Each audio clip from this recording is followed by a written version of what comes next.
আজকে বানাবো সকালের জলখাবারে সুজির চিল্লা।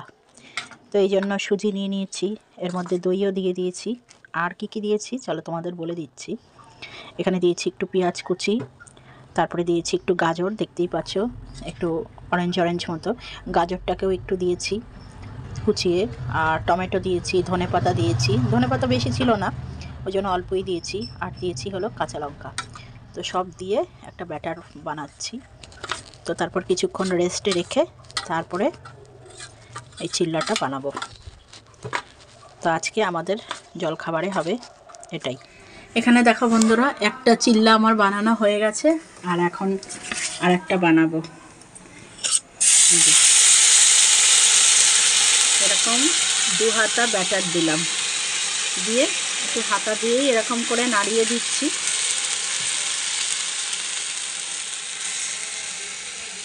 এক পিঠটা ভালো করে ভাজা হলে তারপরে আমি আরেক পিঠটা উল্টে দেবো।